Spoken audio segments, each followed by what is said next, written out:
everybody. This is the Classic Tycoon here, and I am going ahead and recording episode 2 of the Dynamite Dunes playthrough here.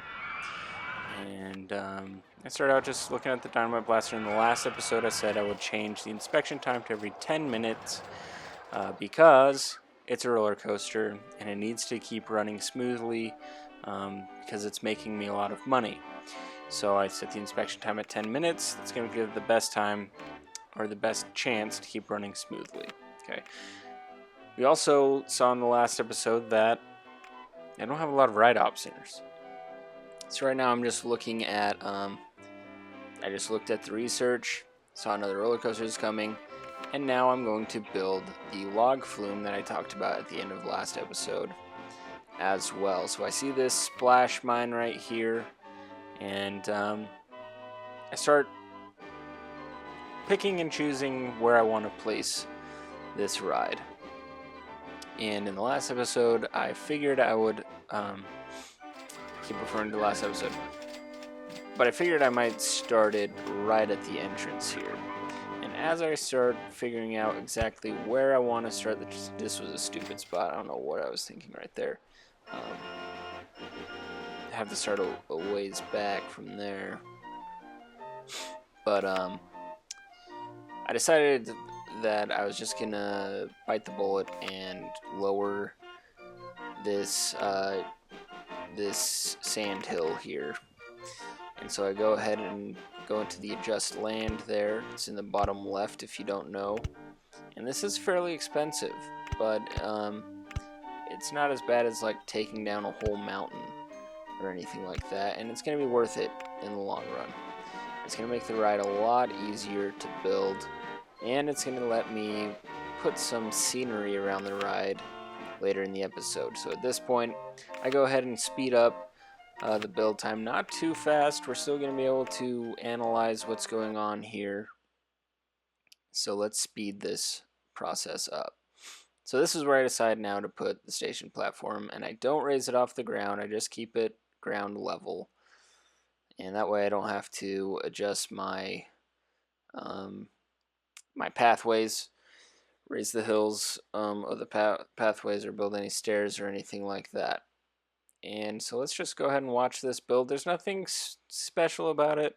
I mean, there's a couple things that I do that I want to talk about, but this is pretty standard log flume. And at this point, I raise it to as high as it possibly can go, and then I put a reverser turntable.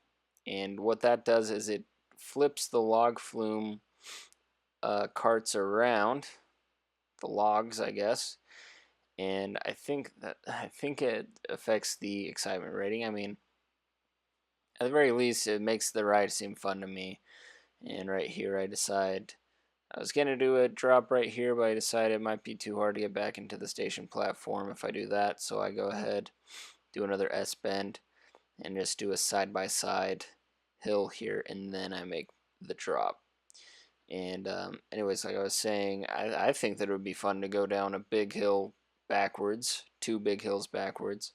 So I do that. I leave plenty of space for the log to slow down before I put in the reverser turntable, because if you do it too close, and the second reverser turntable is to flip it back to regular position. And if you do that too close to the hill, the boat is going to be going too quick for it to actually turn around. So now let's go ahead and test the ride. I'll keep the speed up, and what I do is I just kind of decorate the ride a little bit with some dead trees, and then I put in a couple of I sit here and look for them for a second. I couldn't remember where the fountains were, so I put in a couple cactuses, again close to the ride, hoping that that's gonna boost the excitement rating a little bit. And then I grab the fountains and I put a couple of fountains around the ride as well. And this does affect the excitement rating. not quite as much as putting another ride next to it, and at some point I know I should be getting some go-karts, and maybe I'll intertwine those into this ride somehow. I'm not sure. We'll see. It might be kind of cool. We'll challenge ourselves that way. And the last boat, or the first boat, I should say, is now arriving in the station platform, so I'm going to wait for the excitement rating, or all of the ratings to come through. There it is, 4.76. Not bad. That's not bad for a ride flume, or a log flume, can't speak. Especially since I don't have that many, that much scenery around. I go for a totally different color scheme. I kind of like it to look as a ride that these guys can cool down. Again, they're in the middle of the desert. It is called Dynamite Dunes, so it seems, and it's in a desert, so it's hot. So I just kind of like it to look like it's a ride where they can cool down, and I name it Ice Flume. It's a water ride. I don't know. Maybe this is something I could look into, or someone else could look into and mention it in the comments. I don't know if water rides are more appealing in hot climates in this game or not. That's something I'm interested to know. Let's set up the... I was a little bit worried here. I don't like to make the queue lines too long on a log flume, just because they load slowly, and sometimes that can frustrate people if the ride or if the line length is too long, but I don't think that this one's too long. I did also adjust the boats. I forgot to mention this when I first built the ride. For some reason, they put a ridiculous amount of boats into the ride at the beginning, and so I always take it down. In this case, I took it down like almost 10 boats, the amount that are actually going through the ride, or else people are going to be sitting in this long line of stopped boats, and there's going to be just too many running. So I bring that down.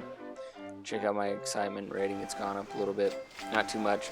I adjusted the price to fit the excitement rating. Now I see here, my currently in development, the mini roller coaster has been developed, so that's something maybe we can put into another episode soon. But more importantly, now we have an information kiosk, and usually I like to put the information kiosk at the entrance, but I also like to have a path go all the way around the information kiosk. You don't have to do that. I just decide to. I think it looks good, especially since there's 4 entrances to 4 spots for them to buy things from the information kiosk. So I put it in a spot where I can build paths around it. So I think that's where I'm going to end the episode. It's good to always put an information kiosk right when you can. They're going to make a lot of money. They're going to prevent guests from getting lost. This isn't a very big park, so it's not a very big deal. But in the next episode, well, I don't know what we're going to do. We'll see. Maybe we'll build that mini roller coaster. I'm not sure. Anyways, I will catch you guys in the next episode. Thanks for watching. Please like, comment, and subscribe, and I'll see you in the next one.